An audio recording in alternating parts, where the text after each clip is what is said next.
परम शांति। परम परम शांति। सभी का स्वागत है, परम परम स्वागत है बापूजी की इस यूट्यूब चैनल बापूजी दशरथ भाई पटेल में। मैं हूं अनंत और आज हमारे साथ है ज्योति प्रकाश भाई। और आज हम बात करने वाले हैं साइंस से रिलेटेड कि भाई साइंस से रिलेटेड मीन्स के परमाणु जो अभी हमने जो पार्ट 1 किया था उससे रिलेटेड पार्ट 2 भी अभी कर रहे हैं, जिसके अंदर हमने परमाणु हथियार अगर यूज होते हैं इस धरती पर और उस सिचुएशन में आत्माओं की स्थिति क्या होगी, मनुष्य अपने आप को कैसे बचा सकते हैं, ये स्थूल तौर पर नहीं परंतु हम सूक्ष्म में जो आत्मा का वास्तविक स्वरूप है उसके ऊपर बात करने वाले हैं। अध्यात्म का जो पॉइंट है वो चर्चा करने वाले हैं, क्योंकि भौतिक जगत में तो आप जानते ही हैं कि वो बहुत ज्यादा विस्फोटक है और इससे बहुत ज्यादा नुकसान पहले भी हुआ है, अगर यूज होगा तो दोबारा भी होगा। लेकिन ये समझना बहुत जरूरी है कि आत्मा के लेवल पे मनुष्य को क्या नुकसान हो सकता है और उससे बचने के लिए क्या कर सकते हैं।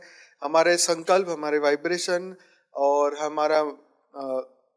हमारी जो सोच है, हमारा जो परसेप्शन है वो हमें कैसे मदद कर सकता है। तो ये जानना बहुत जरूरी है, क्योंकि इस पे बात हो नहीं रही और दुनिया का जो वायुमंडल है हर दिन खराब होता जा रहा है और दुनिया में जिस हिसाब से लड़ाइयाँ बढ़ रही है, ऐसा लगता है कि कोई ना कोई देश जो है इसे यूज करके जो है पूरे वायुमंडल को खराब कर सकता है। विश्व में जो आज फिलहाल जितनी भी शांति है वो भी खत्म हो सकती है। धर्मों के बीच में युद्ध हो सकते हैं, धर्म युद्ध हो सकते हैं और इन सभी चीजों में जो नेगेटिविटी बढ़ेगी तो ये प्रोबेबिलिटी बहुत ज्यादा है कि ऐसे खतरनाक हथियार यूज हो। तो उस सिचुएशन में मनुष्य को क्या करना चाहिए या वो क्या कर सकता है, उसके हाथ में क्या है, ये धर्मों को मिलके क्या करना चाहिए। जितने भी पीस शांति मंत्रणाएं कर रहे हैं, कहीं हमने ये भी सुना कि अगर युद्ध शुरू हो गए तो हम लोग तो तप शुरू कर देंगे, कोई कहता है हम लोग यज्ञ शुरू कर देंगे, कोई कहता है हम तो भक्ति करेंगे, हम तो भगवान को कहेंगे। तो क्या करे मनुष्य, ये सबसे बड़ा क्वेश्चन है और वहीं से शुरुआत करते हैं भाई जी से। तो भैया आपका बहुत बहुत स्वागत है। परम शांति। और ये जबरदस्त क्वेश्चन के साथ आपके साथ शुरू करते हैं कि अब ये सिचुएशन में मनुष्य क्या कर सकता है, उसके हाथ में क्या है। एक्चुअली ये जो प्रश्न है ये तो बहुत ही बेसिक प्रश्न है, क्योंकि बेसिक के साथ ऐसा समय के साथ जरूरी ये क्वेश्चन। आज के समय में जो मतलब वायुमंडल की जो अवस्था है, मतलब जो परिस्थिति है कि एक देश दूसरे देश को धमकी देने के लिए परमाणु हाँ, अस्त्र की हमारे पास है। हमारे पास है।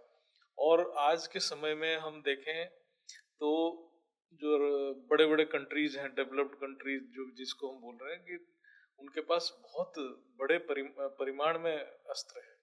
और नेट पे भी पड़ा है 13,000 न्यूक्लियर वेपन्स है टोटल। मतलब रसिया अमेरिका के पास सबसे ज्यादा है, 6,000-7,000 तो एक ही के पास, हाँ। अमेरिका के पास और ही है ना। बाकियों के पास 6,700 400 200 ऐसे मिलाकर 13,000 है। भारत के पास कितने? भारत के पास बहुत कम है, 200 ऐसा अच्छा। कुछ होगा। बट क्या है कि उसमें से 60% हाइड्रोजन बम है। अच्छा। एंड हाइड्रोजन बम बहुत डेंजरस है, परमाणु बम से भी ज्यादा। हाँ। एटम जो हिरोशिमा नागासाकी में जो बम गिरा था वो तो बहुत ही लो क्वालिटी वाला टॉनेज का था, मतलब बहुत छोटा था और वो एटम बम था। लेकिन अभी हाइड्रोजन बम आया है। अच्छा। हाइड्रोजन बम बहुत डिस्ट्रक्टिव है। और हाइड्रोजन बम एक ऐसा बम है, मतलब उसका थोड़ा हम संक्षिप्त में डिस्कशन करते हैं। उसमें दोनों रिएक्शन होता है, fission reaction and fusion reaction. अच्छा। फ्यूजन रिएक्शन होने के लिए हमें मिनिमम सन पे तो 15 मिलियन डिग्री सेंटीग्रेड पे होता है। और धरती के ऊपर वही रिएक्शन को क्रिएट करने के लिए 100 मिलियन डिग्री सेंटीग्रेड क्रिएट करना पड़ेगा। पहले वो फिशन रिएक्शन होता है, फिशन रिएक्शन में वो टेम्परेचर क्रिएट होगा और उस टेम्परेचर पे फिर फ्यूजन रिएक्शन होता है, फिर वो जो ऊर्जा निकलता है वो डिस्ट्रक्शन करता है। अरे वो मतलब कोई भी सुनेगा। और 60% में देखा, मतलब 60% लगभग है हाइड्रोजन बम। तो 13,000 से 8,000 हाइड्रोजन बम है। और वो फटा, मतलब जैसे आज की माहौल है जो एक दूसरे से लड़ रहे हैं। अब सोचिए धरती के ऊपर 8,000 बार 100 मिलियन डिग्री सेंटीग्रेड क्रिएट होगा तो क्या होगा धरती के ऊपर। अच्छा। हाँ, तो मतलब आप जितना बार फूटेगा तो उतना टाइम क्रिएट तो होगा जिस पॉइंट पे फूटेगा। तो मतलब तो मतलब आप मुझे ये समझाइए कि अगर एक एक जगह पर ये फूटता है कोई एक एरिया में हाँ, पर्टिकुलर, तो उसके कितने सर्कल में उसका पहुंचेगा? कैपेसिटी के सौ ऊपर लेता किलोमीटर है, उसका डिफरेंट डिफरेंट है उनका अच्छा। अमाउंट है, कितने बड़े बड़े बॉम्ब बने। रेडियस कितना रहता है? हाँ, तो वो करता है, कहीं 100 किलोमीटर जाता है, कुछ जगह पे 50 किलोमीटर तो जाता है। उसमें रहने वाले सब मानव जानवर सारे घर बार खत्म हो जाते हैं। सब खत्म। वो आसपास में तो जो उसका मिनिमम कुछ रेडियस है उसमें तो पूरा खत्म हो जाता है, तो कुछ इन नहीं। लोगों ने ट्राई भी तो किया होगा ना कभी यूज करने के, बना ट्राई, के रखे तो हाँ, यूज तो बनने किया को वो खाली टेस्ट हुआ है, एक्सपेरिमेंट के लिए, टेस्ट हुआ है। पर छोटे लेवल पे किया होगा, छोटे बड़े लेवल पे भी बड़े लेवल पर भी हुआ है। रसिया ने किया है। हाँ। हम्म, कुछ बहुत बड़ा बम टेस्ट किया है, तो फिर वो मेगा। तो वो उससे उनको आइडिया होगा ना कि कितना नुकसान हाँ, हुआ है वो उनके एरिया में। आइडिया है, और उसका भी नेट पे डाटा है पूरा। अच्छा। जो इतना टन का उसका कुछ है, वो फोड़ेंगे तो कितना एरिया में क्या इफेक्ट होगा, वो सब स्टडी हुआ है। तो मतलब वो मतलब हमारे धरती के ऊपर, मतलब धरती को खत्म करने की पूरी, मतलब जो है ना, तैयारी है। तैयारी करके रखे हैं, है ना। तो मतलब आप उसको सोचेंगे तो आप सोचेंगे कि हम अपने आप को कैसे बचाएं, जो ये हम्म। परिस्थिति है। जब तो तभी धर्म के पास तो कोई जो ग्रंथ है, धर्म ग्रंथ में तो कभी ये सब लिखा भी नहीं गया है कि हम अपने आप को कैसे बचाएं। धर्म में तो, धर्म एक प्रकार की, आज के समय में धर्म तो एक रिलीजन हो गया। धर्म अलग बात है, धर्म अलग है, रिलीजन अलग है। तो धर्म तो है प्रॉपर्टी, आत्मा का गुण होना चाहिए। आज तो धर्म शरीर का धर्म हो गया, तो भोग आडंबर ये सब बन चुका है, एक रिलीजन टाइप का बन गया, रिचुअल्स को मानने वाले ग्रुप हो गए। तो लेकिन जब हम रियलिटी में जाएंगे, जो आत्मज्ञान जो हमारे ज्ञान में है, बापूजी के ज्ञान में है, जो स्व परिवर्तन, तत्व परिवर्तन, तत्व परिवर्तन को कैसे समझें, तत्व परिवर्तन हम कर पाए, तब जाके हम ये सबसे, जो ये जो न्यूक्लियर वेपन्स है या किसी भी प्रकार के जो धरती के ऊपर ये जो डिस्ट्रक्टिव मास डिस्ट्रक्ट, इसको बोलते हैं मास डिस्ट्रक्शन। मतलब ऐसा नहीं कि एक जगह पे बम फूटेगा तो सिर्फ उसी एरिया अफेक्टेड होगा, वो लार्ज एरिया अफेक्टेड होगा। ऐसा नहीं कि वो, क्योंकि वो वायुमंडल के थ्रू वो सारे विकिरण फैलता जाएगा बहुत। जैसे गामा रेज है, उसमें जो विकिरण निकलता है, अल्फा बीटा गामा और न्यूट्रॉन रेज निकलता है। अल्फा बीटा जो रेज निकलता है, विकिरण जो है, वो शॉर्ट डिस्टेंस है, ज्यादा डिस्टेंस नहीं जाते हैं। बट ये जो गामा रेज एंड न्यूट्रॉन्स जो है, वो बहुत लाइट के स्पीड में जाता है और बहुत दूर तक जाता है, वायुमंडल में फैलता है। एक वो, हम ऐसे सोचें कि एक अग्नि तत्व का एक डिफरेंट डिफरेंट वेराइटीज है ना। तो हम इसको, हम अपने जो आध्यात्मिकता में हम अपने आप को कैसे बचाएं ये सारे चीज को, तो इसके लिए हमें आध्यात्मिक विज्ञान को समझना पड़ेगा। जैसे ये जितने भी हम बातें कर रहे हैं, ये भौतिक विज्ञान है। हम आज सुबह जैसे चर्चा कर रहे थे कि भौतिक विज्ञान मैटर के ऊपर फोकस्ड है, आध्यात्मिक विज्ञान ऊर्जा के ऊपर फोकस है। तो हम जैसे अभी थोड़ा तत्वों को हम समझते हैं। हर तत्व को हम एक वाइब, अभी हम जब भी आध्यात्मिक में जब हम एडवांस लेवल पे जाते हैं, हम हर चीज को वाइब्रेशन में देखना है। हर चीज, चाहे वो वस्तु हो चाहे वो ऊर्जा हो, ऊर्जा भी वाइब्रेशन है और वस्तु भी वाइब्रेशन है। वस्तु इसलिए वाइब्रेशन है कि ये जो आकार आ रहा है वो भी एक वाइब्रेशन है। इसका वाइब्रेशन चेंज होगा तो हम दूसरे आकार में देखेंगे उसको। तो हर चीज वाइब्रेशन है, लेकिन कुछ वाइब्रेशन स्थूल है, कुछ वाइब्रेशन सूक्ष्म है। तो सूक्ष्म वाइब्रेशन को हम महसूस नहीं कर पाते हैं, क्योंकि इतना सूक्ष्म है वो वाइब्रेशन जो, क्योंकि हर वाइब्रेशन के लिए एक माध्यम चाहिए, नहीं तो वो ऊर्जा किस माध्यम से गति करेगा। ऊर्जा ट्रांसफर होगा, वाइब्रेशन मतलब ऊर्जा एक ट्रांसफर कर रहा है। जैसे हमारे जो पंच तत्व है, पंच तत्व में जो हम सुबह जैसे चर्चा कर रहे थे कि आकाश तत्व अति सूक्ष्म है, आकाश तत्व में भी वाइब्रेशन है, वायु तत्व में भी वाइब्रेशन है। लेकिन हम जो स्थूल वाइब्रेशन है, स्थूल वाइब्रेशन जो है, उसके अंदर ही आकाश तत्व अति सूक्ष्म रूप में रहता है।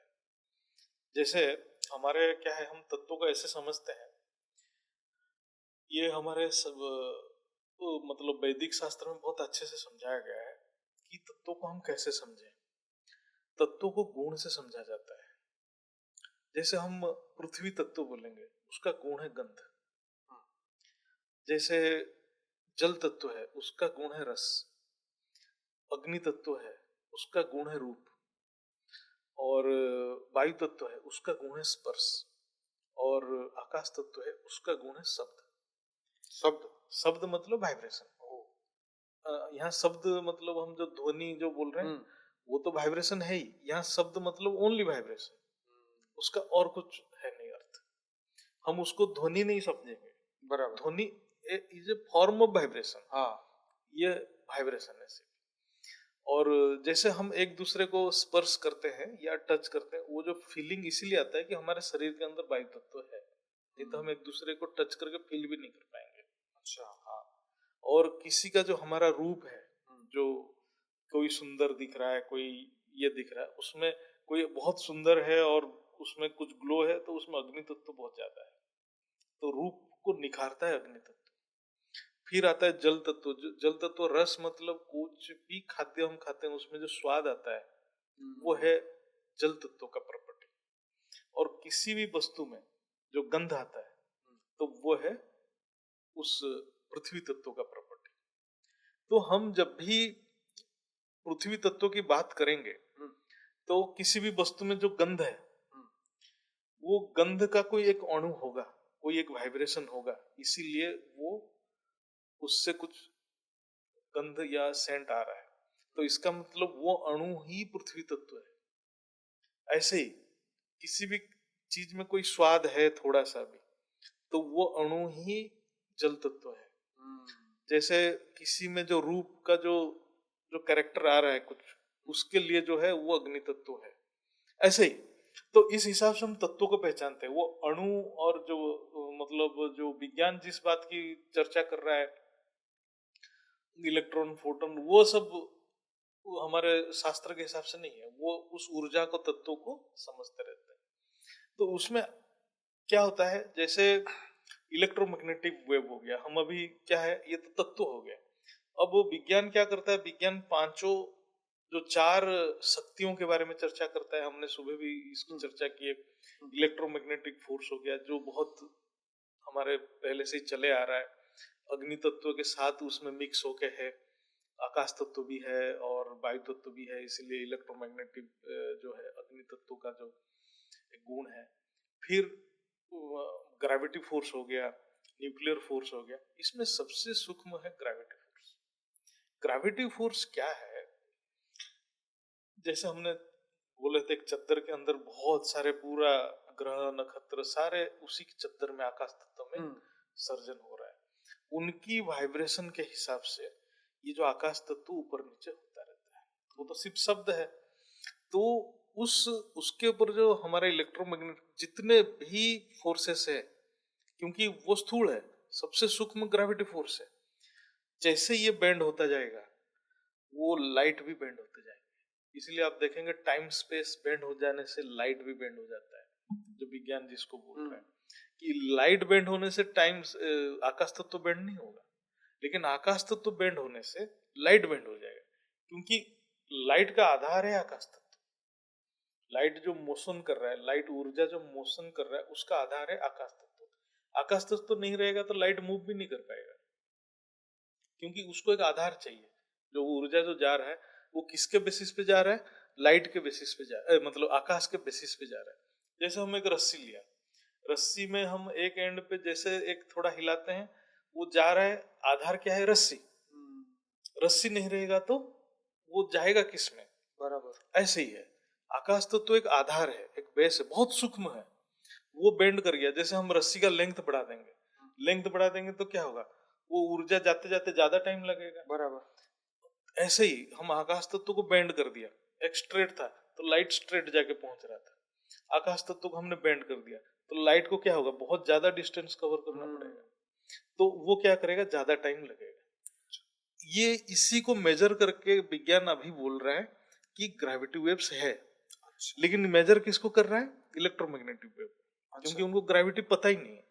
हाँ वो क्या उसके कर बारे रहे में हैं, ज्यादा वो जो आइडिया लाइट लेजर जो भी है हम्म वो देख रहे हैं ज्यादा टाइम ले रहा है। क्यों ले रहा है? इसका मतलब कहीं बेंड हो रहा है, हम्म, तो वो ज्यादा मूव कर रहा है। तो इससे वो डिटेक्ट कर रहे हैं कि देयर इज समथिंग, कुछ जो हलचल है मतलब अंतरिक्ष में, तो वहां से वो ग्रेविटी वेव्स ले रहे हैं। तो इसका कहने का मतलब है जी, जो स्थूल वाइब्रेशंस है उससे भी पावरफुल सूक्ष्म वाइब्रेशंस है, लेकिन स्थूल वाइब्रेशन का प्रभाव सूक्ष्म के ऊपर नहीं पड़ता है, लेकिन सूक्ष्म वाइब्रेशंस का प्रभाव स्थूल के ऊपर पड़ता है। इसमें हम थोड़ा समझाएंगे। जैसे स्थूल वाइब्रेशन, जैसे एक रस्सी है, रस्सी में वाइब्रेशन गया, एक एंड में हमने दिया, दूसरे एंड पे आ गया, इसके बाद और कुछ है नहीं, फिर वो कहाँ जाएगा? वो मतलब रस्सी खत्म हो गई तो आगे नहीं बढ़ेगा। आगे नहीं बढ़ पाएगा। उसका मतलब वो वाइब्रेशन वहां तक है जहां तक उसका आधार है। तो इलेक्ट्रोमैग्नेटिक वेव वहां तक जा सकता है जहां तक आकाश तत्व है। जहां आकाश तत्व है ही नहीं, वहां नहीं जा सकता, वहां उसकी पहुंच नहीं है। आपका मतलब ये है कि जैसे यहाँ से मान लीजिए हमने गुरु ग्रह पर हाँ, गुरु या शनि पर यहाँ से कोई वेव्स भेजा हम्म, कि मैसेज यहाँ से गया, हम्म, तो जब तक ये स्पेस एलिमेंट है, हम्म, आकाश तत्व, क्योंकि ब्रह्मांड में तो है ही आकाश तत्व, तो वहां तक वो जाएगा। और जैसे बापूजी भी कह रहे थे कि विष्णुपुरी अगर वो आ गया तो वो स्पेस भी गायब हो जाएगा और ये भी खत्म। यस, बापूजी वही बात बोल रहे हैं। जैसे हाँ जैसे यहाँ हमारा आकाश तत्व कहाँ तक है? ब्रह्मापुरी तक है। तो वोएजर 2B हाँ, 1977 से ट्रैवल कर रहा है। वॉयेजर 1 जो है, वॉयेजर 1 अभी बहुत कम डिस्टेंस गया है, मैंने सर्च कर रहा था। हाँ हमारा जो कहाँ तक ब्रह्मापुरी है ये तो एग्जैक्ट हम साइंस बता नहीं सकते। बता नहीं सकता। वॉयेजर 1 अभी तक गया है, बोल रहे हैं 15 मिलियन किलोमीटर तक। 15 मिलियन, हाँ, मतलब 24 मिलियन किलोमीटर तक गया हुआ है। अच्छा वहां तक आकाश तत्व है, तो वहां से सिग्नल आ रहा है। आ रहा है। सिग्नल बहुत फेंट आ रहा है आज के डेट में। हम्म, वो फेंट आने का इसलिए कारण है कि जब स्पेस बहुत ज्यादा बहुत ज्यादा है, लार्ज डिस्टेंस जैसे लंबा है, हाँ तो हम एक धागा पे एक एंड पे देंगे तो वहां पहुंचते पहुंचते उसका ऊर्जा वो भी कहते हैं ना, मंगल से एक सिग्नल आने में एक हफ्ता हाँ, लगता है या हाँ, 4 दिन लगते हैं। और वो भी वीक हो टेक्नोलॉजी जाता है, वीक हो जाता वीक हो जाता है, क्योंकि जैसे आकाश तत्व का गुण है एब्जॉर्ब कर लेना। जैसे आप क्या करो, आप इसको कंपेयर करो, जैसे हम रास्ते में चल रहे हैं तो वहां फ्रिक्शन तो हो रहा है ना, है। तो फ्रिक्शन से ऊर्जा निकल जाता है। कोई चीज पानी में डालो, गति करो, पानी में भी तो फ्रिक्शन होता है, बराबर। तो उसको अपोज करता है। ऐसे कोई भी वेव आकाश तत्व में जाता है तो आकाश तत्व भी उसकी ऊर्जा को सोख लेता है ना, जाते जाते वो जाते घिस जाते जाता है। सोख लेता है। तो बराबर। हाँ, ये इस एंड से दूसरे एंड आने में बहुत छोटा हो जाता है वो तरंग, तो इनको छोटा छोटा सिंपल सी भाषा में बोले 10 बार चिल्लाएगा तो एक बार आवाज जाएगी। हाँ, मतलब इस टाइप का है। इस तरीके। हाँ, मतलब वही है, तो उसका एम्पलीट्यूड जो है, उसका हाँ, मैग्नीट्यूड कम हो जाता है कम हो जो जाता है ना। तो इसलिए वॉयेजर 1 तो अभी भी मिल रहा है, उसका मतलब आकाश तत्व बीच में तो गायब हो गया था, फिर वापस कनेक्ट हाँ, हो गया। कनेक्ट इसलिए हो जाता है कि वो सिग्नल वो डिटेक्ट नहीं, क्योंकि फेंट हो जाता है, हाँ तो वो उसको फिर, और जैसे छोटे छोटे सिग्नल को पकड़ दें तो पकड़ लेते होंगे उसको फिर। तो इसलिए ये जो है क्या होगा, वो जो ऊर्जा आ रहा है वो ऊर्जा उसके आधार तक आएगा, उसके बाद वो जा नहीं सकता है। इधर हम उसको करेंगे, गया भी है तो उसका प्रभाव नहीं रहेगा जो वो ऊर्जा, क्योंकि उसको मीडियम नहीं मिल रहा है, इसका मतलब वो ऊर्जा एब्जॉर्ब हो जाएगा, है ना, वो ऊर्जा वहां पर एब्जॉर्ब हो जाएगा। तो ये है सूक्ष्म और स्थूल में डिफरेंस है। इसीलिए सूक्ष्म जो वाइब्रेशन है वो स्थूल में जा सकता है। जैसे वो फेंट आ रहा था, उसको टच करेगा वेयर को तो वेयर में निकल जाएगा, लेकिन स्थूल वाइब्रेशन सूक्ष्म में ट्रैवल नहीं कर सकता। ये बात को बहुत समझना जरूरी इसलिए है क्योंकि ये जो चारों शक्तियां हैं, जो न्यूक्लियर एनर्जी है या इलेक्ट्रोमैग्नेटिक एनर्जी है या ग्रेविटी एनर्जी है, ग्रेविटी एनर्जी भी आध्यात्मिक ज्ञान से देखा जाए तो ये भी स्थूल है, जब तक परम तत्व में नहीं जाया जाता है तो ये स्थूल ही है। और आपको विज्ञान ये भी मान रहा है आज के डेट में कि उसके लिए 95% dark matter and dark energy है, वो 5% को रिकॉग्नाइज कर पा रहा है। और ये 5% में अग्नि तत्व आ रहा है, वायु तत्व को भी वो अभी तक वो डिटेक्ट नहीं कर पा रहा है, अपने जो स्टडी नहीं कर पा रहा है, और आकाश तत्व को भी नहीं कर पा रहा है। तो डार्क मैटर हो गया ये चीजें, और डार्क एनर्जी परम तत्व तो उसको तो समझ ही नहीं आ रहा है, वो तो किसी रेंज में भी नहीं दिख रहा है। और हम कोई चीज को तभी देख पाते हैं, जैसे हम आज चर्चा कर रहे थे, जब उस वस्तु या उस ऊर्जा के वाइब्रेशन के साथ हम सिंक्रोनाइज कर पाएंगे, तभी हम उसको इंस्ट्रूमेंट में भी देख सकते हैं। उसमें से प्रकाश एमिट हो रहा है तो ही हाँ, हम उसको देख पाएंगे। नहीं, प्रकाश तो एमिट हो रहा होगा, वो तो ऊर्जा के रूप में एमिट हो रहा है। जैसे इसको हम साधारण भाषा में बताएं, लाइट का भी देखने के लिए। लाइट जो हम देख रहे हैं, इसको इलेक्ट्रोमैग्नेटिक वेव कह रहे हैं, लेकिन उसका भी बहुत सारे फ्रीक्वेंसी है, मतलब वेवलेंथ है। लेकिन हमारा आंख सिर्फ किसको देख पा रहा है? सिर्फ आंख उसको देखता है 400 नैनोमीटर से 800 नैनोमीटर, जो वेवलेंथ है उतना को देख सकता है। क्यों देख सकता है उसको? हम उसको देखें तो वो हमारा आंख तो अंदर जा रहा है, हमारे जो न्यूरॉन्स है हमारे बॉडी के अंदर, हमारे जो ब्रेन भी जो सिग्नल्स दे रहा है हमारे अंदर, वो भी एक वाइब्रेशन चल रहा है। ये वाइब्रेशन और ये वाइब्रेशन मैच कर रहा है, तभी ये इसको फील कर रहा है। अच्छा, तभी वो देख रहा है, नहीं तो नहीं देख पाएगा। तो जैसे इंफ्रारेड रेडिएशन है, विजिबल रेडिएशन है, अल्ट्रावायलेट रेडिएशन है, हम उसको नहीं देख पा रहे, हम सिर्फ इतना देख पा रहे हैं, बाकी को हम देख ही नहीं पा रहे। वो है, जैसे इस रूम में भी होगा, लेकिन हम उसको देख नहीं पा रहे। इसलिए बापूजी बोलते हैं जिसमें भूत घुसा होता है वही दूसरे भूत को देख सकता है। तो ये टेक्नोलॉजी, क्योंकि उसके अंदर की वाइब्रेशन चेंज हो गया, तो वो फ्रीक्वेंसी मैच कर गया। वैसे तो हमारी आंखों से दिखेगा नहीं, पर अंदर का भूत दिखा देगा कि हाँ, क्योंकि वो अंदर के जो न्यूरॉन्स को चेंज कर दिया वाइब्रेशन का, मतलब समथिंग में भी कुछ होता होगा। क्योंकि भूत एक दूसरे को तो देख सकते हैं ना, तो इसीलिए ही तो मतलब आप आंखों की बात नहीं है, बात है टेक्नोलॉजी की। टेक्नोलॉजी मतलब वाइब्रेशन का सिंक्रोनाइज हो रहा है। वाइब्रेशन उसका सेम कैटेगरी का है ना, सेम कैटेगरी का। तो वो जो वाइब्रेशन में है, मैं भी उसी वाइब्रेशन। अच्छा, इसीलिए मैंने एक क्वेश्चन भी पूछा कि भूत प्रेत एलियन को देख सकते हैं, तो बापूजी ने मना किया कि एलियन हायर बहुत, उसकी ऊर्जा ज्यादा है, उसकी ऊर्जा 30 कला का है, और भूत प्रेत बहुत नीचे कला की है। तो ऊपर वाला जो सूक्ष्म है वो नीचे को देख लेगा, लेकिन नीचे वाला ऊपर को नहीं देख सकता। आप सोचिए, जो बंदा इंफ्रारेड को लाइट को देख रहा है, वो तो विजिबल को देख ही लेगा, क्योंकि इंफ्रारेड को भी देखेगा तो इसको भी देख लेगा। लेकिन जो इसको देखेगा, ये स्थूल है, उसको नहीं देख सकता, ऑब्वियसली, क्योंकि वो सूक्ष्म है वाइब्रेशन। तो हम वही बात को जस्ट समझा रहे हैं, है ना? नहीं, ये समझना जरूरी है, ताकि ये चीजें बैकग्राउंड में, भले हमारा क्वेश्चन कुछ था, लेकिन बातें जो हम चर्चा कर रहे हैं वो ज्यादा इंपॉर्टेंट है, ये सब बातों को समझने के लिए। नहीं, यही चीज हमें यूज करेगा, हम आएंगे उसमें, जो कैसे आत्मा को बचाएंगे, आत्मा कैसे वाइब्रेशन में फंसा पड़ा है, डिफरेंट वाइब्रेशन में। अभी तो हम वाइब्रेशन को ही समझ रहे हैं कि किसमें क्या वाइब्रेशन है, क्या वाइब्रेट हो रहा है, क्या पहुंच रहा है, इसको समझेंगे तो जब परमाणु ऊर्जा निकलेगा, वो भी एक वाइब्रेशन है। वो वाइब्रेशन से क्या ऐसा चीज है जो उससे बच पाएगा? क्या वो ऐसा चीज है जो वो वाइब्रेशन को एब्जॉर्व कर लेगा?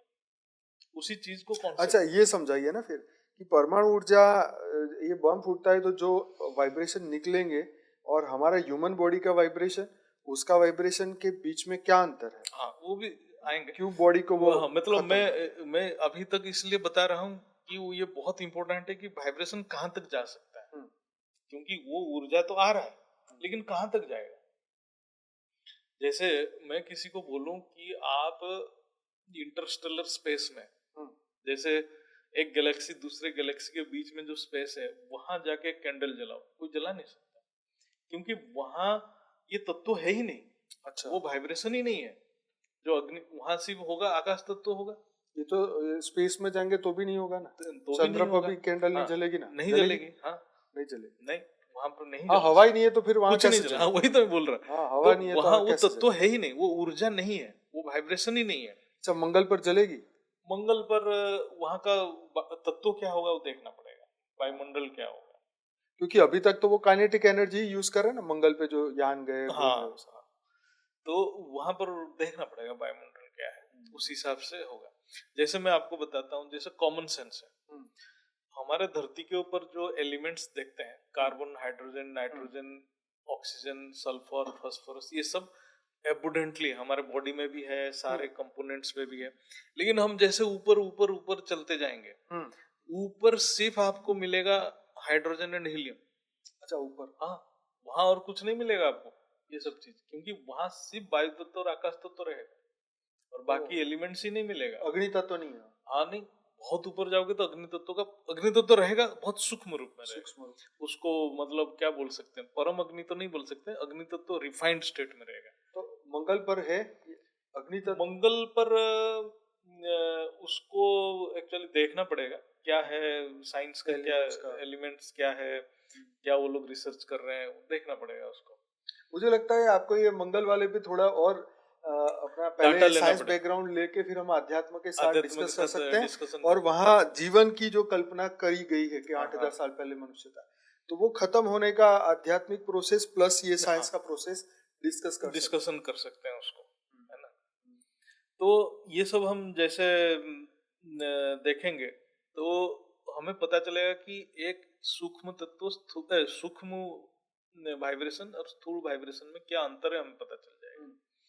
तो और सूक्ष्म वाइब्रेशन स्थूल में जा सकता है, मतलब इसका कंक्लूजन है सूक्ष्म वाइब्रेशन स्थूल में जा सकता है और मल्टीप्लाई भी होगा वो ऊर्जा, मतलब विराट आकार लेगा।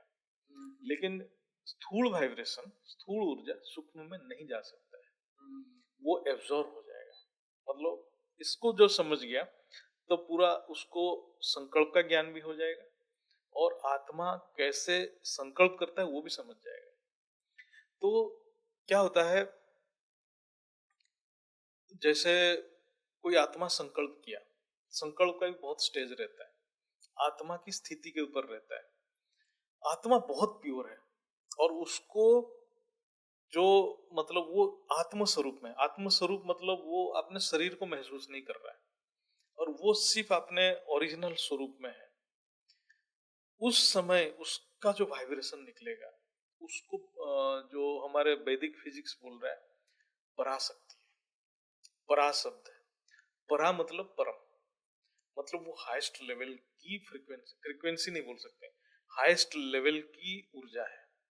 वो जो वाइब्रेशन है, वो वाइब्रेशन बोलता है कि विज्ञान भी डिटेक्ट कभी नहीं कर सकता है, कोई नहीं कर सकता है, कोई इंस्ट्रूमेंट ऐसा नहीं है कि जो उसको डिटेक्ट कर ले। जब वो ऊर्जा आगे बढ़ता है, जब वो संकल्प ऊर्जा आगे बढ़ता है, वो डायरेक्ट वायुमंडल में नहीं जाता है, वो तत्वों के द्वारा ही जाएगा। जैसे हमारे शरीर में भी आत्मा संकल्प किया, वो संकल्प फिर परम महतत्व होके परम तत्व होके आकाश तत्व होके जाएगा। फिर वो ऊर्जा के स्पंदन चेंज हो जाता है। जब वो आकाश तत्व में जाता है या परम तत्व के द्वारा जाता है, फिर उसको बोलते हैं पश्यंती शब्द। वो भी आज तक विज्ञान उसको डिटेक्ट नहीं किया है। फिर वो क्या होता है, फिर वो जब ऊर्जा आगे बढ़ता है, जब नॉर्मल तत्व में आता है, स्थूल तत्व में आता है, आकाश तत्व के बाद जो आता है वो बन जाता है मध्यमा। मध्यमा शब्द जो इलेक्ट्रोमैग्नेटिक वेव उसी कैटेगरी में आता है। मध्यमा में क्या कहता है, ये जितने भी स्थूल ऊर्जा को हम देख रहे हैं, जैसे इलेक्ट्रोमैग्नेटिक वेव हो, न्यूक्लियर रेडिएशंस हो या ग्रेविटी वेव्स भी, ये सारे मध्यमा में गिना जाएगा। ग्रेविटी वेव्स को हम पश्यंती में गिनेंगे, इसलिए क्योंकि वो आकाश तत्व में वो वेव जा रहा है, क्योंकि आकाश तत्व में वो वाइब्रेशन जा रहा है, उसको हम पश्यंती में गिनेंगे। और यही पश्यंती धीरे धीरे क्या होता है, वो वाइब्रेशन जब ट्रांसफर होता है अन्य तत्व में, तब ये मध्यमा बन जाता है। जैसे इलेक्ट्रोमैग्नेटिक वेव हो या न्यूक्लियर वेव्स हो, न्यूक्लियर रेडिएशन ही है, तो ये सारे बनता रहता है। और उससे भी सूक्ष्म, इसका मतलब क्या हो गया, सबसे स्थूल में क्या आ गया, इलेक्ट्रोमैग्नेटिक वेव, न्यूक्लियर रेडिएशंस। उससे सूक्ष्म क्या आ गया, ग्रेविटी वेव्स। उससे भी सूक्ष्म हो गया संकल्प शक्ति। जैसे विज्ञान आज क्या बोल रहा है, बोले कि ये जो चारों शक्तियां थे, बिग बैंग से पहले एक शक्ति था, वो चार रूप लिया, जब प्रकृति जो नेचर में आया, चार डिफरेंट डिफरेंट हुआ, तो वो जो ओरिजिनल शक्ति था वो संकल्प शक्ति। संकल्प शक्ति ही चारों शक्ति में डिवाइड हो गया। जो संकल्प आत्मा की जो ओरिजिनल शक्ति था, संकल्प शक्ति जो वाइब्रेशन था, वो अति सूक्ष्म है। आज विज्ञान के पास ये कैपेसिटी नहीं है ग्रेविटी वेव्स को डिटेक्ट करने के लिए, तो वो संकल्प को भी मेजर नहीं कर पाएगा। इसलिए वो मन से जो निकल रहा है वाइब्रेशन उसको मतलब उसको वो जान नहीं पाता है किसके मन में क्या है, ऐसा कोई इंस्ट्रूमेंट नहीं है। हाँ, अल्फा वेव बीटा वेव वो जो माइंड से निकलता है, वो जो क्या बोलते हैं ब्रेन से जो निकलता है वो तो स्थूल वेव है, वो इलेक्ट्रोमैग्नेटिक वेव है, उसको तो देख लेता है। लेकिन मन क्या सोच रहा है आज विज्ञान अभी भी जान नहीं सकता है, क्योंकि वो संकल्प शक्ति है, वो अति सूक्ष्म है, अति सूक्ष्म है। तो अभी हम क्या करेंगे, जो ये जो ऊर्जा न्यूक्लियर एक्सीडेंट हो रहा है, न्यूक्लियर वेपन्स जो होगा, तो उससे निकलेगा क्या? उससे ये स्थूल ऊर्जा निकलेगा। स्थूल ऊर्जा मतलब, लेकिन ये इतना व्यापक इसीलिए आज सुबह हम चर्चा किया क्योंकि वो आकाश तत्व से ही ऊर्जा डायरेक्ट ले रहा है, जो वो ग्लोन फोर्स को डिस्टर्ब करके वो ऊर्जा को अग्नि तत्व में कन्वर्ट करके वो जो जितने रेडिएशन से निकलेगा, अल्फा बीटा गामा न्यूट्रॉन जो भी है निकलेगा। लेकिन वो कहां तक जाएगा? जहां तक आकाश तत्व की सपोर्ट है। आकाश तत्व की सपोर्ट जहां खत्म हो गया, वो ऊर्जा वहीं एब्जॉर्ब हो जाएगा, मतलब खत्म हो जाएगा। ठीक है, तो आत्मा लेटेस्ट एक आत्म स्वरूप में है, जैसे बापूजी बोलते हैं, और उसकी शरीर में परम तत्व है, तो वो जो ऊर्जा वो परम तत्व में ट्रैवल नहीं कर सकता, वहां खत्म हो जाएगा या एब्जॉर्ब हो जाएगा। लेकिन जो आत्म स्वरूप और जो परम तत्व तक कैसे पहुंचे, परम तत्व को तो विज्ञान समझ ही नहीं रहा है, और आध्यात्म में हम परम तत्व को समझ रहे हैं कि ये आकाश तत्व के ऊपर ऐसा एक कोई वाइब्रेशन है। हम हर तत्व को वाइब्रेशन ही मानते हैं, लेकिन वो वाइब्रेशन बहुत फाइन लेवल की वाइब्रेशन है, उसको हम सिर्फ आपने जो ध्यान ये वो वाली बात हो गई, सॉरी बीच में बोल रहा हूँ, जैसे जामर होता है ना, तो हाँ। मोबाइल का वेव जामर रोक देता है। हाँ, ऐसे ही जो भी वाइब्रेशन विनाश के आने वाले हैं वो हमारे आत्म स्वरूप में रुक जाए, आत्म स्वरूप में रुकेगा, ट्रैवल नहीं कर पाएगा, उसकी गति खत्म हो जाएगा, एब्जॉर्ब हो जाएगा। जैसे हमने ओरा तक ही रुक जाए, रस्सी में आया, हाँ, उसके बाद वो नहीं है ही नहीं, है ही नहीं। तो यही रस्सी चीज के को मैं साथ इसलिए रस्सी वाला बार बार बोल रहा हूँ कि हम देख सकते हैं, देख उसका माध्यम था आकाश तत्व, वही आकाश तत्व एंड हो गया। जैसे ये ब्रह्मापुरी तक गया, ब्रह्मापुरी के ऊपर नहीं जा सकता क्योंकि परम आकाश आ गया, परम आकाश के द्वारा वो आगे बढ़ नहीं सकता, उसको एक सपोर्ट चाहिए, वो सपोर्ट ही खत्म हो गया, तो वो वेव वहीं खत्म हो जाएगा। और इसमें सबसे इंपॉर्टेंट है, हम थोड़ा चर्चा करेंगे आत्मा की, आत्मा नहीं, ये जो लॉ ऑफ ग्रेविटी को समझना पड़ेगा। लॉ ऑफ ग्रेविटी न्यूटन ने भी बताया, आइंस्टाइन ने भी बताया। न्यूटन, देखो इसमें बहुत इंपॉर्टेंट चीज है, हमने क्या बताया कि जब हमारे फ्रीक्वेंसी मैच करेगा हम उसके साथ जुड़ सकते हैं। हम इस लाइट को तभी देख पा रहे हैं जब हमारे अंदर की फ्रीक्वेंसी और इसकी फ्रीक्वेंसी मैच कर रहा है, हम इससे जुड़ रहे हैं। हम इसको देखना मतलब जुड़ना, तो हम उसको ग्रेविटी में उसको बोलते हैं कि ग्रेविटी मतलब आकर्षण शक्ति। आप उसी के साथ कोई भी वाइब्रेशन किसी के साथ जुड़ सकता है जब उसके वाइब्रेशन उसके साथ मैच करेगा। जैसे क्या हो गया, हमने हर तत्व को क्या बोला, वाइब्रेशन है, वो हम वाइब्रेशन के रूप में देखेंगे, कोई स्थूल चीज नहीं देखेंगे। जैसे न्यूटन ने बोला कि एप्पल नीचे गिर गया, क्यों गिरा नीचे, ऊपर क्यों नहीं गया? क्योंकि एप्पल में जो था मिट्टी तत्व, पृथ्वी तत्व ज्यादा था, और पृथ्वी को ही खींचता है, अग्नि अग्नि को खींचेगा, मतलब दोनों जब मैच कर जाएंगे दोनों फिर एक दूसरे के साथ जुड़ जाएंगे, अब एक दोनों के बीच में अट्रैक्ट रहेगा। लेटेस्ट एक जिस बंदे में परम तत्व बहुत है, परम तत्व को हम फिजिकल वे में वाइब्रेशन है उसके अंदर, वो कभी भी इस दुनिया के प्रति आकर्षित नहीं होगा। ये एक नेचुरल लॉ है, क्योंकि जैसे बोलते हैं ना पैसा पैसा को खींचता है, ऐसे वो वाइब्रेशंस जब सिंक्रोनाइज हो जाएगा वो उसी दिशा में डायरेक्शन में चलता जाएगा। जैसे कोई बंदा उस ऊर्जा को कनेक्ट कौन हो पाएगा, जो हायर डायमेंशन में, क्योंकि हम आकाश तत्व के नीचे बैठे हैं और हम कनेक्ट होना चाहते हैं परम तत्व के साथ। चलो परम प्रकाश तो बहुत ऊंची हो गया, परम तत्व के साथ हम हम परम आकाश से कनेक्ट होना चाहते हैं। हमारे अंदर परम आकाश की वाइब्रेशन क्रिएट होना चाहिए, चाहे ज्ञान के द्वारा, चाहे जिसके द्वारा।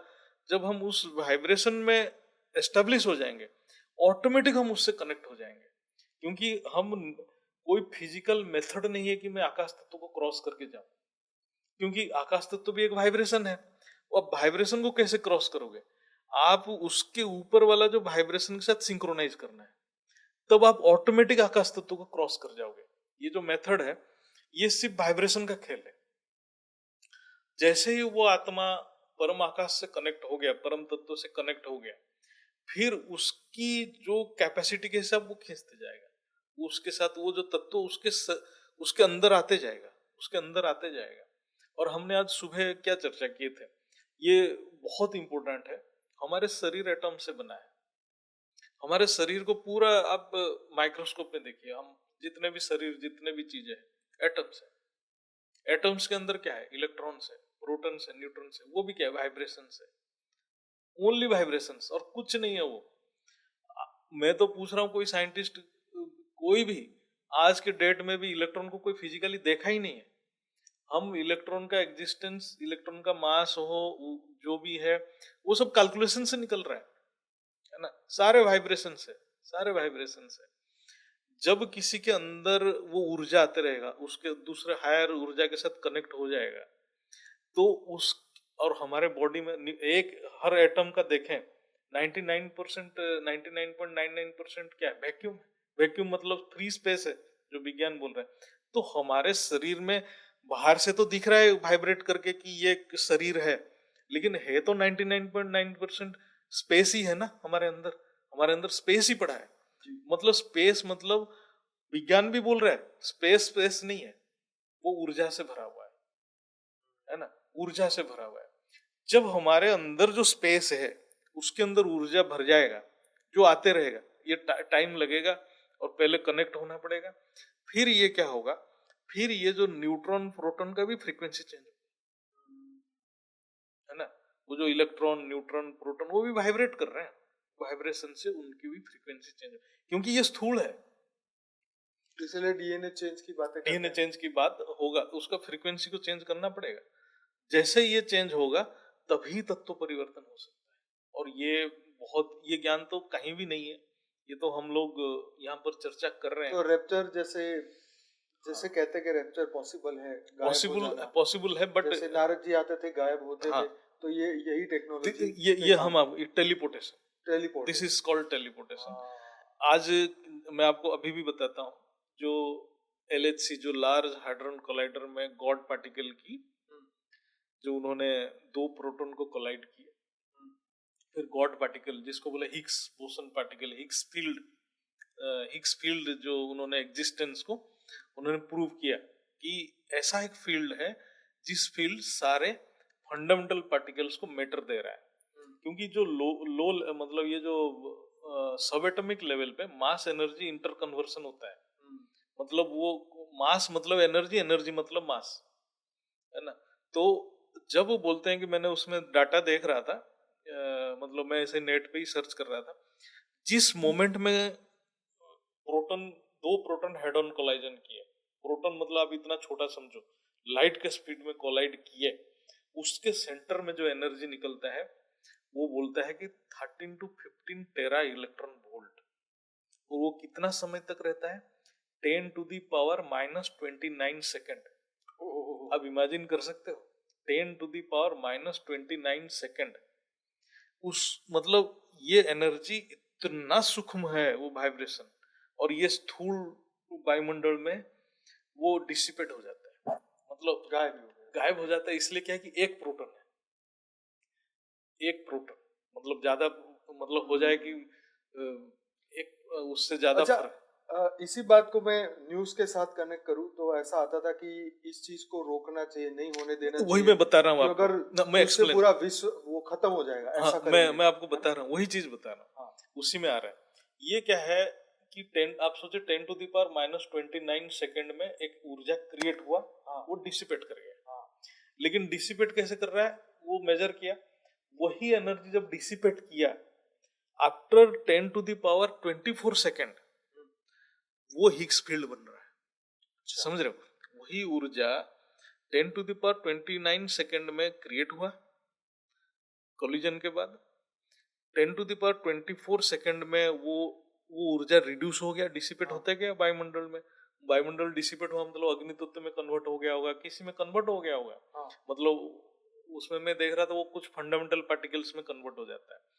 तो वो हिग्स फील्ड क्रिएट किया आफ्टर 10 टू द पावर, मतलब उसका ऊर्जा है 124 गीगा इलेक्ट्रॉन वोल्ट। एक टेरा इलेक्ट्रॉन वोल्ट से गीगा आ गया, मतलब सम टेरा मतलब 10 टू द पावर पता नहीं कुछ होगा, 10 टू द पावर 13 15, और गीगा मतलब 10 टू द पावर 9, ऐसे इतना सडनली रिड्यूस हुआ। फिर वो भी रहता नहीं है, वो 10 टू द पावर -22 सेकंड में वो भी खत्म हो जाता है। मतलब ये जो हिग्स फील्ड एक सम मोमेंट के लिए वो देखते हैं, अच्छा, फिर खत्म हो गया, वो रहता नहीं। लेकिन उन्होंने क्या किया, वो डाटा ले लिया, जो इतना एनर्जी है, इतना एनर्जी है, वो थ्योरी के हिसाब से उन्होंने लिख लिया तुरंत। हाँ, थ्योरी के हिसाब से उन्होंने निकाला था पहले, वो मैच कर गया, तो बोले कि नहीं हिग्स फील्ड है, खत्म। मतलब उनका 10 टू द पावर -24 में निकला, 22 में वो भी गया, लेकिन उनके पास डाटा मिल गया तो वो बोल रहे मैच कर रहा है। तो there is something Higgs field. तो हिग्स फील्ड मेरे हिसाब से एक आकाश तत्व ही है, वहां से सारे पार्टिकल्स होता है, निकलता है मतलब ऊर्जा लेते हैं। जैसे इलेक्ट्रॉन को भी ऊर्जा मिलता है, फोटॉन्स को भी ऊर्जा मिलता है, सारे को मिलता है, और उस हिग्स फील्ड में एनर्जी मास कन्वर्सन आसानी से होता है ना। तो वो आकाश तत्व ही है। आकाश तत्व से अग्नि तत्व बनता है, वायु तत्व बनता है, सारे बनते हैं, सारे फोर्सेस भी आकाश तत्व के बेसिस पे ही चलता है। तो हिग्स फील्ड के साथ पूरा मैच कर रहा है। तो वो गॉड पार्टिकल नहीं है, हिग्स फील्ड मतलब आकाश तत्व है। लेकिन हिग्स फील्ड से पहले जो बना था, जो उतना कम सेकंड के लिए टेरा इलेक्ट्रॉन वोल्ट में बना था, वो मेरे हिसाब से लगता है कि परम अग्नि होगा। परम अग्नि तत्व था, वो भी इमीडिएटली डिसिपेट कर गया। वो इसीलिए हमने जब सर्च किया उसमें तो पूछा कि ये क्या है, वो बोल रहे हैं कि शायद ये जो सिचुएशन है, ये ब्लैक जो क्या बोलते हैं बिग बैंग टाइम का सिचुएशन क्रिएट कर रहा है। मतलब अच्छा, इतना ह्यूज एनर्जी क्रिएट कर रहा है, वो एनर्जी बिग बैंग के टाइम पे होगा। आप सोचो, एक दो इलेक्ट्रॉन टकराता होगा तो इसमें छोटा सा आता होगा, वो डिसिपेट कर जाता होगा। आप सोचो ट्रिलियन से प्रोटॉन्स टकराने लग गए तो क्या होगा, एक एनर्जी का फील्ड क्रिएट हो जाएगा। मतलब वो एक मतलब जो बोलता है कि उस एनर्जी में जो जाएगा शायद उसका बॉडी ही टेलीपोर्ट हो जाए। समझ रहे हो ना? वो इतने स्ट्रॉन्ग वाइब्रेशन एक क्रिएट हो जाएगा, वो आपके हम कोई बंदा उसमें चले जाए तो उसकी इलेक्ट्रॉन प्रोटॉन न्यूट्रॉन का वाइब्रेशन चेंज करके उसको टेलीपोर्ट ही कर दे। इसीलिए बोलते हैं कि उसको करना नहीं चाहिए। कभी कभी बोलते हैं पोर्टल क्रिएट हो गया। ये एक थ्योरेटिकल थॉट प्रोसेस है। ये बात समझ रहे हो ना? तो ये है, इसीलिए वो, और ये प्रिंसिपल ही है। जब आज जो हम भी चर्चा जो कर रहे हैं वही है, तत्व परिवर्तन मतलब एक ह्यूज एनर्जी। अच्छा, ये देखो, ये मस्त बात आपने कही कि एक गैलेक्सी से दूसरी गैलेक्सी में जाने में, जैसे बापूजी ने वो वीडियो में कहा था कि भाई पावर है फ्यूल, मतलब वो पावर दे के, टोल टैक्स दे के वहां से जाता है, परम प्रकाश। तो ये मतलब एक पोर्टल से यहाँ से पोर्टल खुला, वहां पे पहुंचने का रास्ता है। तो ये प्रकाश का रास्ता ही है ना? हाँ।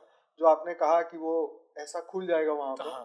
कि वो परम प्रकाश मतलब यहाँ से तुम्हें गायब कर देगा। वो क्या होगा? हाँ। जैसे मैं जो समझ रहा हूँ, क्योंकि अभी हर वक्त दिमाग में रखना कि एवरीथिंग इज वाइब्रेशन।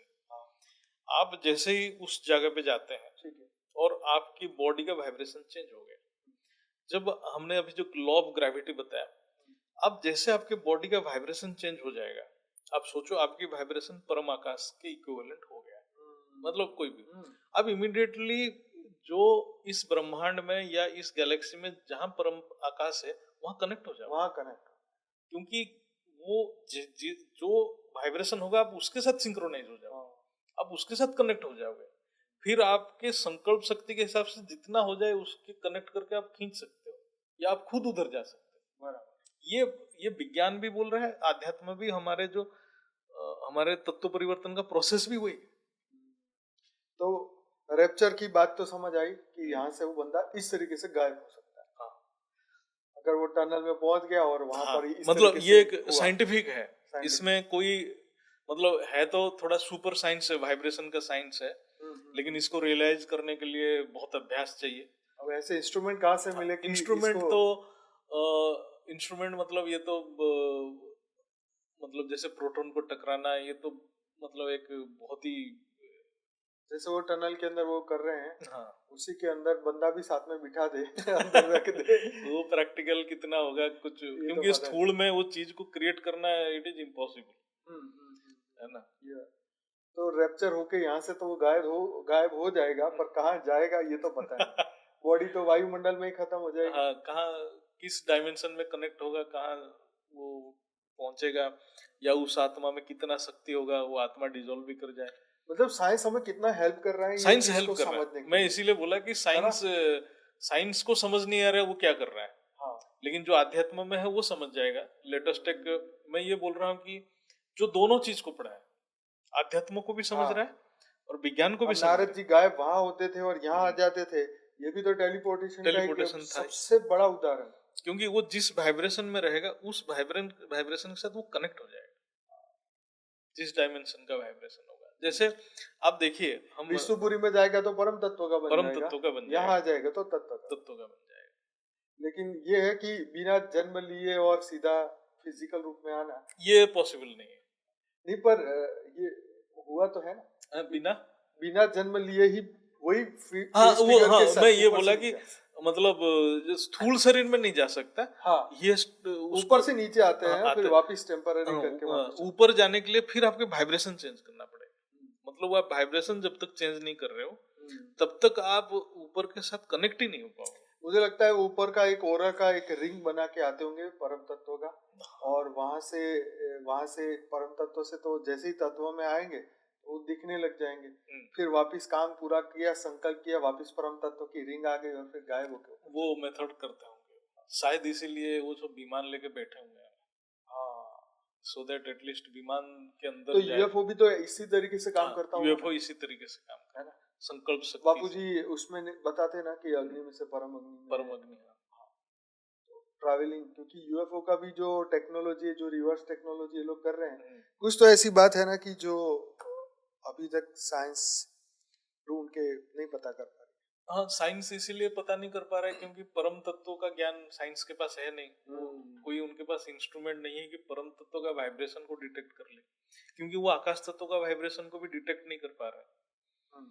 तो इसीलिए उनको ऐसा इंस्ट्रूमेंट बनाना पड़ेगा जो परम तत्व के वाइब्रेशन के साथ सिंक्रोनाइज कर पाए, लेकिन वो स्थूल तत्व में बन नहीं सकता है।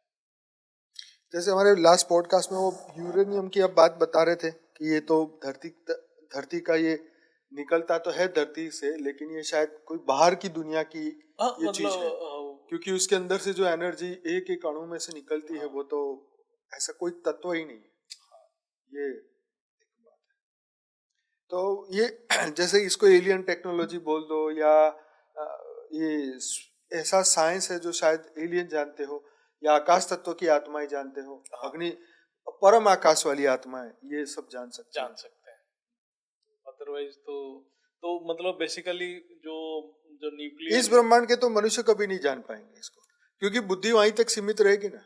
हाँ, इस ब्रह्मांड में ज्ञान भी सीमित है, और चाहे विज्ञान भी है, विज्ञान भी इलेक्ट्रोमैग्नेटिक से ऊपर ही जाना नहीं चाहते हैं, और न्यूक्लियर को भी वो सिर्फ बॉम्ब के हिसाब से यूज कर रहे हैं, जब तक वो आकाश से ऊपर नहीं जाएगा।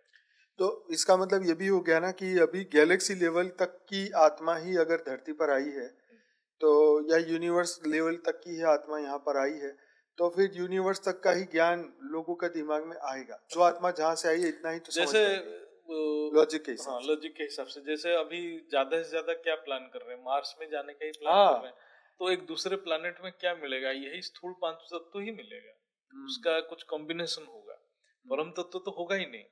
तो फिर क्या होगा, यही तो होगा, और क्या मिलेगा उनको। और जहां पर 8000 साल पहले, ये पॉडकास्ट तो उसको सुनना चाहिए इलोन मस्क। तो भाई इंग्लिश में करके इसको सुन, देख तेरी बुद्धि में क्या चलता है, तू आके सुन यार। तो मतलब क्या मिलेगा उसको। और 8000 साल पहले उन्होंने न्यूक्लियर डिस्ट्रक्शन किए हैं, तो उसमें भी तो रेडिएशन ही पड़ा होगा, और क्या पड़ा होगा उसमें। रेडिएशन भी पड़ा। तो बेसिकली हमारा तो जो था, जो न्यूक्लियर से बचने का एक ही उपाय है, आध्यात्म जागृति। और आध्यात्म भी नहीं है, ये तो पूरा तत्व परिवर्तन का ज्ञान समझना पड़ेगा, तभी जाके वो पुरुषार्थ कर पाएगा। इसलिए बापूजी बार बार बोलते हैं कि जब तक ध्यान योग से नहीं, मैं केवल ज्ञान से मिलता हूँ। जब उसको वो वाइब्रेशन ही पता नहीं चलेगा, वो क्या जुड़ेगा, किसके साथ जुड़ेगा, कैसे जुड़ेगा, कैसे तत्व परिवर्तन करेगा, क्योंकि वो वाइब्रेशन उसके अंदर आना चाहिए, नहीं तो नहीं होने वाला है। बराबर, ये प्रैक्टिकल बात है। ये प्रैक्टिकल जब तक वो वाइब्रेशन, उस वाइब्रेशन के साथ जुड़ेगा नहीं, उसके खुद के भी अंदर मन बुद्धि संस्कार बदलेगा नहीं। संस्कार परिवर्तन मतलब ही है। संस्कार क्या है, हम संस्कार को भी देखें ना, वो जैसे हम दूसरे वीडियो में, संस्कार ये माइक्रो प्रोग्रामिंग से हमारे अंदर, वो माइक्रो प्रोग्रामिंग से है क्या, वाइब्रेशन ही है। हम वाइब्रेशन को ही चेंज करना पड़ेगा और कुछ नहीं। जैसे वाइब्रेशन चेंज होगा, हमारा संस्कार परिवर्तन होगा। संस्कार परिवर्तन मतलब तत्व परिवर्तन, और कुछ नहीं है। बिल्कुल सही है। तो इसलिए जो वाइब्रेशन की लेयर्स लेयर्स लेयर्स हमारे सेल के अंदर रिकॉर्डेड पड़ा है, और वो नए वाइब्रेशन आते जाएंगे सेल्स के अंदर की। हम कोई भी स्थूल वस्तु देख रहे हैं, ये एक एटॉमिक अरेंजमेंट से जो हमारे आंख महसूस कर रहे हैं, लेकिन हम उसके अंदर और भी जो वाइब्रेशन पड़े हैं, जो एटम्स का पोजीशन है, हम उसको जान नहीं पा रहे हैं। वो ऐसे वाइब्रेट कर रहे हैं, वो एक आकार दे रहे हैं। मतलब ये जो हम ये टेबल को देख रहे हैं, इसमें एटम्स से वाइब्रेट कर रहे हैं, ऐसे वाइब्रेट कर रहे हैं कि ये शेप बना हुआ है, और हम सिर्फ वही फ्रीक्वेंसी ही हमारे अंदर, जो हम उस फ्रीक्वेंसी से ही जुड़ पा रहे हैं। हमारे बॉडी में न्यूरॉन्स उसी फ्रीक्वेंसी में वाइब्रेट कर रहे हैं, इसलिए हम यही सब देख रहे हैं। जैसे हम इसी में एक इलेक्ट्रॉन माइक्रोस्कोप लगा के देखें, तो हम देखेंगे अरे सारे इलेक्ट्रॉन्स उछल कूद कर रहे हैं। सही में, वही मैं बोल रहा हूँ। अच्छा, कर रहे हैं।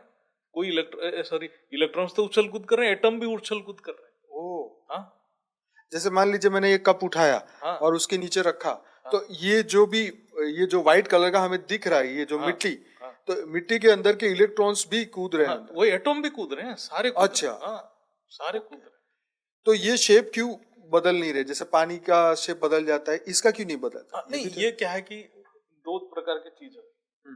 जब जड़त्व तो बहुत ज्यादा आ जाता है, तो उसकी जो एक वाइब्रेशन का एक लिमिटेशन आ जाता है। उससे ज्यादा वाइब्रेट नहीं कर पाएगा। जैसे मनुष्य का शरीर बोलते हैं ना, एवरी 7 years के बाद चेंज हो जाता है। बराबर। क्यों चेंज होता है? इसीलिए क्योंकि हमारे शरीर के अंदर जड़त्व के साथ चेतन भी है। हाँ, इसीलिए वो चेंज होता रहता है।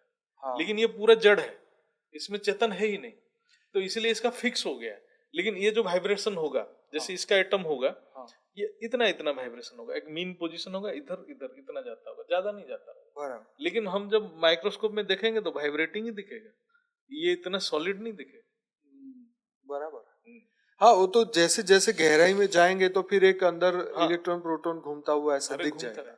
अच्छा, विज्ञान कभी कभी बोलता है कि आता है ना, इलेक्ट्रॉन को कौन शक्ति दिया, प्रोटॉन को कौन शक्ति दिया, कौन अपने आप कैसे? अरे भाई, आकाश तत्व वाइब्रेट कर रहा है, वो आकाश तत्व से जो ऊर्जा उसमें ट्रांसफर हो रहा है, वो वाइब्रेट ही करेंगे। कोई चीज स्थिर रह ही नहीं सकता, क्योंकि आकाश तत्व इज वाइब्रेटिंग। ओके, हाँ, अच्छा।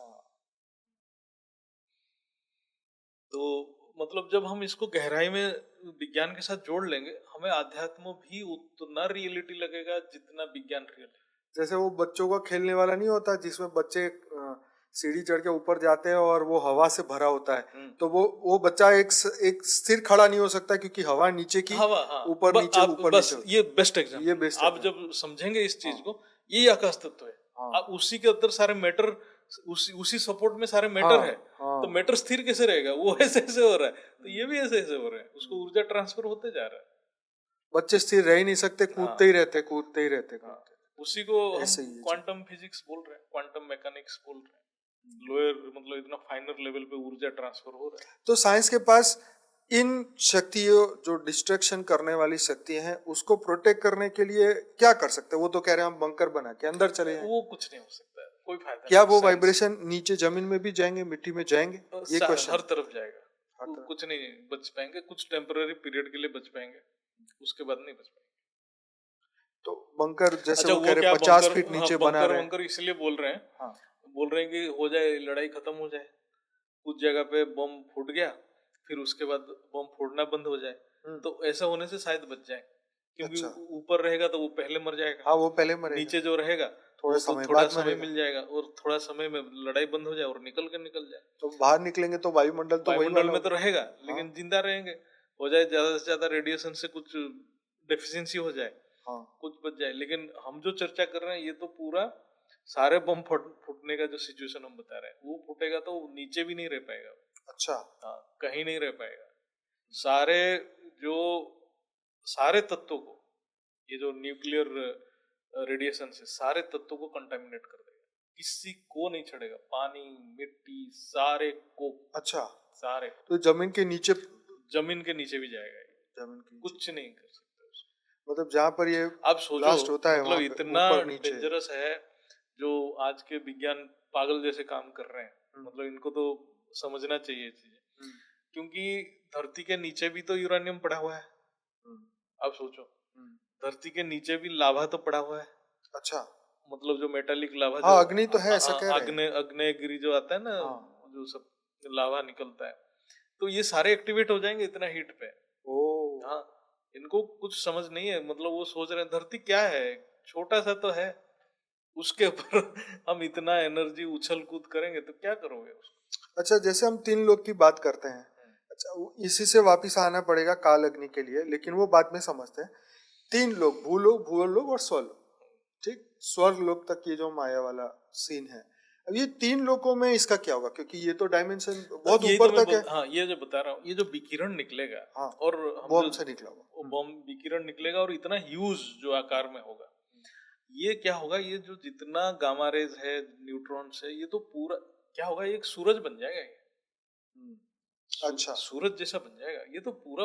आज के डेट में जो बता रहे हैं, सूरज का ग्रेविटी कहाँ तक, ब्रह्मलोक तक जाता है, हाँ तो ये भी जाएगा जहां तक आकाश तत्व है, ये रेडिएशन वहां तक पहुंचेगा। ओ हाँ, किसी सूक्ष्म जगत को भी नहीं छोड़ेगा ये, ओ ह्यूज रेडिएशन होगा, इतना रेडिएशन। तो जो सूक्ष्म जगत की आत्मा है जो आकाश लेकिन वायु अग्नि की बनी हुई। सूक्ष्म जगत में कहां तक जाएगा हमें आइडिया नहीं है, हाँ जाएगा ये। अच्छा तो पहले तो ये, फिर इसका मतलब तो यही हुआ ना कि 100-200 किलोमीटर ऊपर जो स्पेस शटल है हाँ, वही फूटेंगे, वो तो खत्म हो जाएंगे सारे, कुछ नहीं बचेंगे। वहां रेडिएशन पहुंच जाएगा। हाँ, वहां भी रेडिएशन जाएगा, 100 किलोमीटर हाँ, ऊपर। 100 से भी ज्यादा चला जाएगा। तो इसका मतलब ये भी हो सकता है ना कि जब मंगल पे परमाणु बॉम्ब फूटे होंगे आज से 8,000 वर्ष पहले, तो उसके रेडिएशन पृथ्वी पर भी आए होंगे। पृथ्वी पर भी आया तो होगा, 8,000 साल पहले क्या हुआ होगा उसको समझना आज के डेट में, लेकिन आया तो होगा। अगर वहां हुआ है तो, हाँ, क्योंकि लेकिन अभी तो किस आकार में हुआ होगा, कितना फूटा होगा, हाँ मतलब कितनी डेंसिटी का। डेंसिटी में। लेकिन आज इनका जो हालत है, 13-13 हजार लेके बैठे हुए हैं, है ना, वो हो जाए कि इतना ज्यादा अच्छा नहीं। ऐसा भी होता है कि एक फूटा तो उसके वाइब्रेशन दूसरे को टच की और वो भी फूटा, ऐसा तो नहीं होता, ऐसा नहीं होता ऐसा नहीं होता है। क्योंकि आप कहते हैं ना हीट चाहिए उसे तो वो हीट मिल जाए। हाँ, मतलब हाँ, ये भी सही है, है? मतलब इतना जैसे नहीं, जैसे वो पटाखे जलाते एक की आग से दूसरा जल पड़ा। लेकिन उसको कुछ एक्टिवेट करना पड़ता है, मतलब कुछ एक कुछ प्रोसेस ज्वाइन है, करके वो करते हो। कुछ करते हैं वो। लेकिन ये छोटे मोटे तो बारूद तो फूट ही जाएंगे, छोटे मोटे तो। वो तो बाकी तो फूट जाएगा उसके हीट से।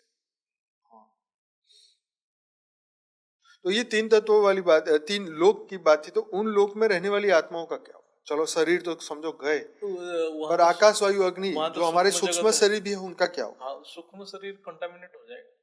क्या है कि इसमें क्या होता है, जब रेडिएशन आता है, विकिरण जो आता है, वो क्या करता है, साइंस उसको बोलता है कि आयनाइजिंग रेडिएशन। अच्छा आयनाइजिंग मतलब क्या है, वो रेडिएशन एक एटम में जैसे स्ट्राइक करता है ना, उसका इलेक्ट्रॉन को निकाल देता है। अच्छा सारे चीज को, जो इलेक्ट्रॉन्स को निकालेगा, न्यूट्रॉन प्रोटॉन के साथ क्या करेगा पता नहीं, इतना ह्यूज एनर्जी जाता है। अच्छा रेडिएशन तो रेडिएशन जो जाएगा, तो आपके जैसे नीचे में क्या करेगा, वो रेडिएशन आपके बॉडी के हर पार्ट को खत्म कर देगा, क्योंकि उसके आपके एटम्स को ही खत्म कर देगा, क्योंकि हर एटम जलेगा। अच्छा हाँ, वो क्या है कि शरीर तो जलेगा, ठीक है, वो तो जलन होगा ही, लेकिन हर एटम जलने लग जाएगा। अच्छा, हाँ, ये जो आयनाइज करेगा सारे को, मतलब सूक्ष्म, इसलिए सूक्ष्म शरीर को इफेक्ट करेगा। कारण शरीर को भी इफेक्ट करता है। ये इसलिए कह रहा हूँ कि वो वहां पर फूटा था, आज भी बच्चे ऐसे बच्चे हो पैदा रहे हो हैं रहे हैं। तो वो आपके जो हर एटम इतना जो ह्यूज आ जाएगा, हर एटम को ही वो तोड़ने लग जाएगा। ओ, हाँ, हर एटम को तोड़ेगा, उसी को बोलते हैं म्यूटेशन, डीएनए म्यूटेशन। आपके डीएनए को ही चेंज कर देगा। डीएनए में और कुछ पड़ा है, आज के टाइम में कुछ प्रोटीन है, वो प्रोटीन ही नहीं रहेगा, दूसरा कुछ डाल देगा। तो इस चर्चा को और भी आगे लेके जाते हैं, और बहुत बढ़िया बात कर रहे थे, और अभी रुकना पड़ेगा।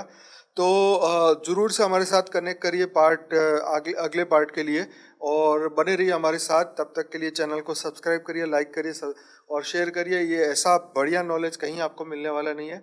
तो बने रहिए हमारे साथ, फिर आगे हम फिर से जुड़ते हैं। परम शांति। परम शांति। Thank you. परम शांति सोचो, बोलो परम शांति। Join us daily for our morning live meditation, Monday to Saturday, 5:30 to 6:30 a.m. Join us daily for live meditation, 10 p.m. to 11 p.m. on YouTube Live. Subscribe now. Website www.paramshanti.org. Email us anand@paramshanti.org. Like, share, subscribe. Join today. बेहद की परम शांति सोचो।